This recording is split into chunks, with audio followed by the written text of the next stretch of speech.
and introduce our colleague, Alexander Ritzmann. Alexander is a senior advisor of the Counter-Extremism Project in Berlin, where he works on internet regulations, such as the German Network Enforcement Act or the EU Digital Services Act, and on effective countering of extremist terrorist actors, in particular on violence-oriented far-right extremist transnational networks, offline and online. Alexander is also advising the European Commission's Radicalization Awareness Network, RAN, where he particularly focuses on extremist ideologies, conspiracy narratives, and strategic communications. He has been closely monitoring the German violent right-wing extremist scene since the Russian invasion of Ukraine and has co-authored several CEP policy briefs on the matter. Alexander, very much looking forward to your analysis. The screen is all yours. Thank you, Hans. So I'll dive right into it. Now, this quote here, "Don't your warrior tattoos itch," is something I picked up from Casper. That's not really directed towards the German far-right extremists, but it was a discussion in the far-right communities in Eastern Europe, why so few of their brethren with their amazing Nordic warrior tattoos are joining them. And that sets a tone, I guess, for the whole discussion about the quantity of far-right extremists who have joined the war, either on the Ukrainian side or on the Russian side. Now, just to provide some context, CEP has been working on this issue for several years. We have published a big report on transnational connectivity of violent far-right extremist organizations and key actors, networks, financial structures.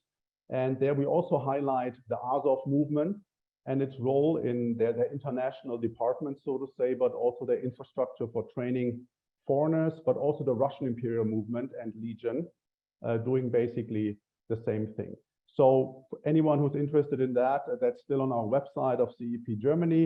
We did a follow-up into financial network and activities. There's a real lack of analysis and understanding on the key milieus within this field, the professional entrepreneurs of extremism. So there's a lot of amateurs that have no idea how to make money, and there are a couple of people who seem to know a lot and also probably are violating several tax laws and might be involved in money laundering. And you can all see that in that report on our website. We then also found out that most of those are still active on the big social media platforms. So they're not doing hate speech there, they're just making money. They just have all their online shops on, especially on Facebook and Instagram and on YouTube. And they're violating the terms of service of the platforms, but the platforms don't enforce their terms of service. And then, of course, we have this recent report. So this is just to provide you some insights on from which perspective, particularly I am looking at this. Now, in general, the discussion, oops, that was too fast. The discussion on should Germans join that war? There's let's say, a subculture of private military contractors that spoke out quite early on that Germans should not join the war, right? So these are the guy on the left is former of the French Foreign Legion. The guy on the right spent several years in Iraq and Afghanistan, and they said, the war will change you, stay at home. If you don't have military training, if you have not helped people before, so if you now suddenly want to become a hero, don't go there. So there was really not in this, let's say, pro-military milieus in Germany, there was not a lot of support in saying, yeah, we should all go there fight. There was definitely hesitation. Now, the extreme right spectrum in Germany, and our focus is where the violence orientation starts, right? So we're not so much into the identitarian movement, for example, but more in the National Democratic Party, and then the mixed martial arts networks, the big concerts and music festivals infrastructure, and all that. So this is the focus of this analysis as well, the discussion here. And as mentioned before, that's here, Dennis Nikitin, White Rex, immediately when the invasion started, said, come to Lemberg, leave. They have provided some sort of support and infrastructure for Germans to get there. There's traditional German, traditional in the way that the actors have been active for a long time. The party is actually rather new. It's called the Third Path, the Third Way. They are clearly pro-Ukraine and pro-Azov movement, for example, and other nationalist actors. They have participated in activities in Ukraine before. They have long-standing ties with the far-right nationalist milieus in Ukraine. There's also this new tiny party New Strength, who's also very clearly indicating that they are pro-Ukraine. The discussion was, of course, very confusing at the beginning, white against white, and then there was the Jewish president, but then the extreme right, the violence-oriented right, the majority that I was observing, right, there's only transparency to a degree here, but what I was observing was that people were saying, okay, it's a Jewish president, but then again, he's staying and fighting. So I can have respect for this kind of Jew. And this was interesting. So that's helped them adjust their narrative, how to be pro-Ukraine when you're actually anti-Semitic. Then, of course, there was the reporting about the Chechens helping Putin marching. I mean, they have a huge social media department, obviously, the Chechens. There's lots of TikTok and other reporting of them shooting at bushes and rocks, just simulating warfare, showing how tough they are. So they said, okay, he's sending Muslims, Putin, so obviously he cannot be our guy. And of course, they ignored that there is, as Kasper mentioned, actually a Ukrainian, Chechen battalion, or at least there are Ukrainians, the Mansour battalion, and so on. And I've seen videos where Chechens are actually speaking German when they're in the fight. So there might be Chechens from Germany or Austria fighting at the moment. So in general, I would say that the positioning that took place in the first couple of weeks and that has been largely unchanged until now was along existing ties and relationships. So if you were friends with the Russian imperial movement before, or if you were a Putin fan before, you stayed with that side. And if you had more friends on the Ukrainian side, then you switched over to that side.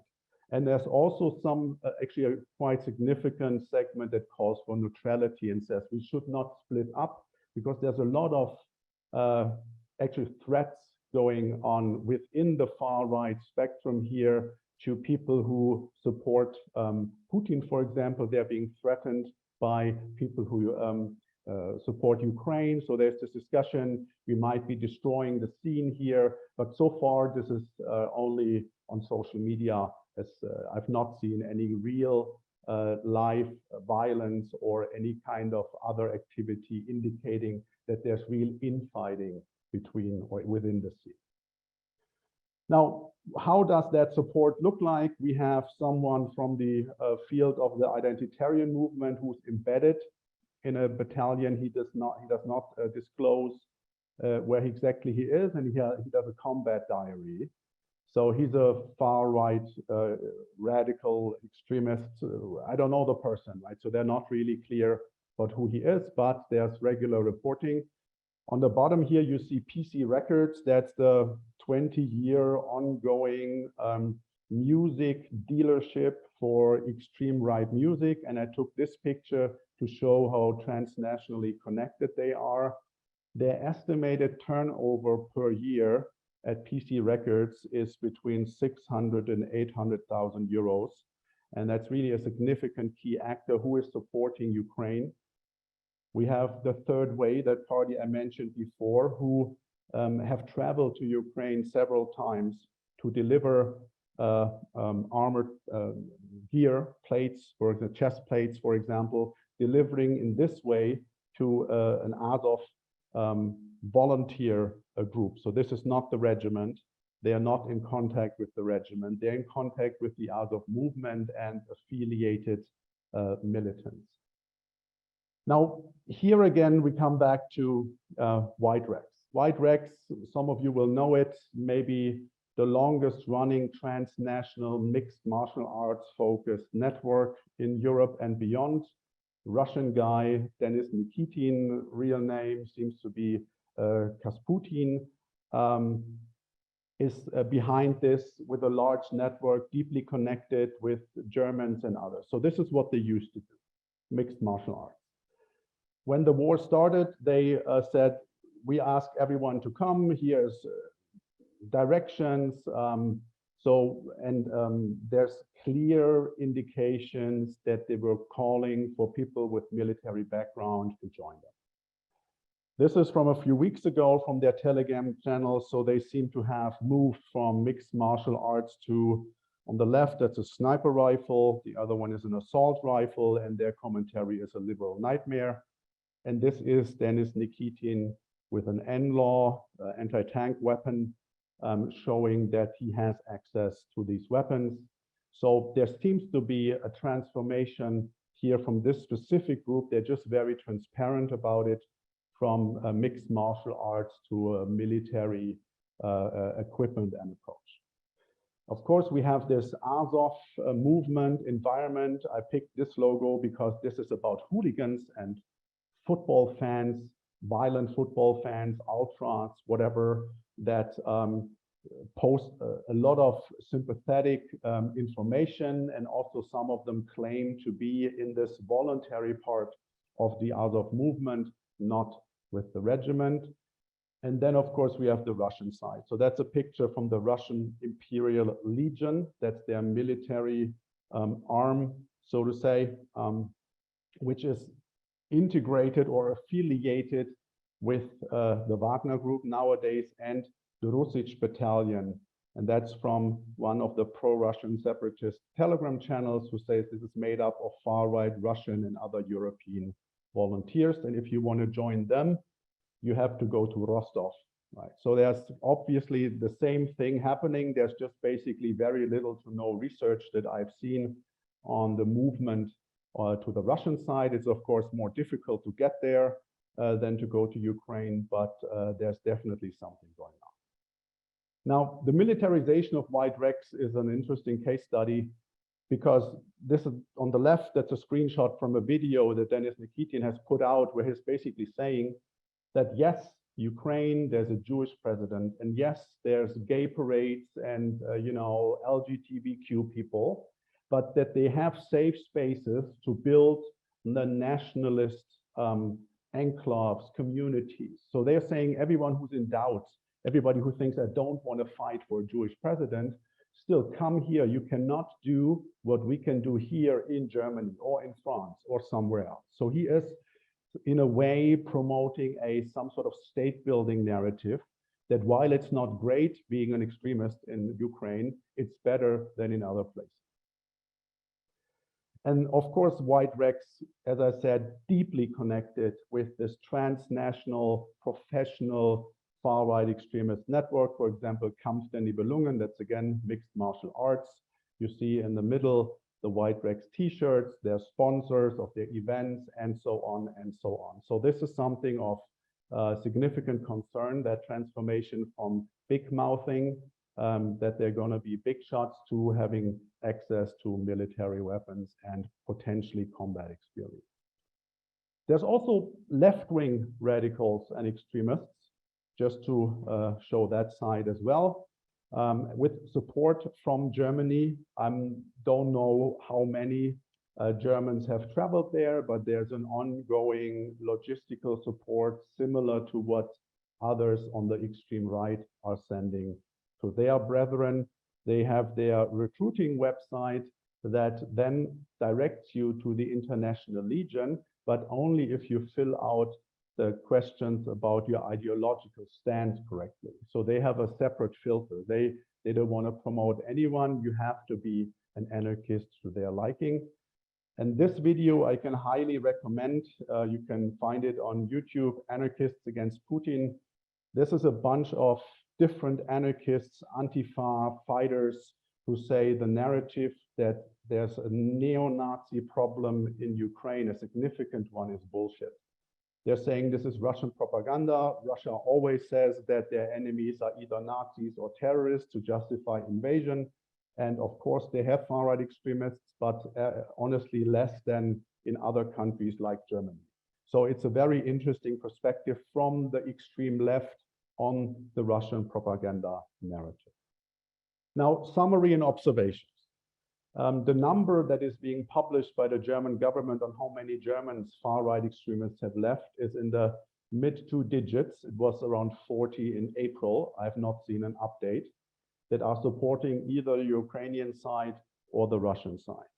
And I'm wondering if that number can be realistic. If we have almost 14,000 violent right-wing extremists in Germany, according to intelligence reports, it is curious that supposedly only 40 left. But we will find out one way or another.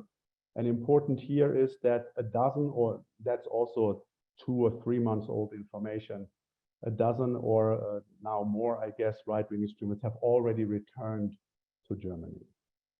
There's no this hero propaganda that we've seen with the Islamic State and the foreign fighters, selfies, videos, promotion by the foreigners. And this could be meaning many things, but it could definitely also be an indicator for professionalization and operational security. And there's very little posing like we've seen with white Rex, despite the fact that the German states at least 40, the French states 30 plus, and so on and so on. Well, the focus so far still, it seems, is disrupting travel plans in Germany in particular without a sufficient strategy or sufficient legal tools. So the public announcement is we're going to do everything we can to hinder German extremists from leaving. But then if you look what is actually possible, there's very little they can do. So most extremists will be able, and probably have been able, who wanted to go. There's evidence of militarization of white Rex. I've not seen any responses by authorities yet, or in general, regarding the topic of returning foreign fighters here in this context, returnee management and all that. There's usually not a lot of discussion when we do briefings on this. So I hope that authorities are picking this up and making this a priority. Because here, if we look at the individuals now, there is a potential high risk, right? So this could be motivation. You have the ideology of far-right extremism. You might have military combat experience. And if everything is going, as it usually goes in war, there will be PTSD. And just to compare, the Halle attacker, right, in Germany, far-right extremists tried to enter a mosque and shoot the 70-something Jewish folks who were in the mosque. The synagogue, obviously. He couldn't go through the wooden door. He wasn't able, with his self-made weapons, to go through the security door. Now imagine a bunch of guys with war experience coming back, attempting the same thing. And I think we could be looking, and this is a theory, but based on what I've been introducing here, maybe not without grounds, that we could look at Bataclan scenarios, highly trained, motivated, and with access to military weapons here. Recommendations quickly. We need to prepare for this potential band of brothers coming back. Cooperation between governments and civil society, collecting information, cooperating. This does not cost additional money right now. This is really just about information sharing, getting together, exchanging insights, and preparing for those who will come back, and also for working with those who have come back, right? I mean, this is still the beginning of the conflict. To me and others here who have been working on these issues for a longer time, some might recall the time when the beginning of the Islamic State, everyone was underestimating the threat. Everybody said, well, it's great, these guys are leaving, hopefully they never come back, but a lot were coming back. So we need to prepare here, and if we prepare too much, that's not a problem. If we prepare too little, it will be. Tight cooperation between the member states, particularly regarding data sharing agreements, is of course necessary, and I heard somewhat starting The returnee management needs to start when people leave for the war. We cannot wait until they return, and we just published a CEP policy brief that we will send to you after this meeting here, this webinar, on some suggestions, lessons learned on how to do this based on the Islamic State returnees. And of course, that's my final point. I would recommend that there's an EU coordinated task force that really focuses on this militarization of some violent right-wing extremist actors like White Rex in the context of the war here. So I would really feel better if someone would make this a priority and look into it. And so far, I've not seen any indication that that's the case. Thank you so much.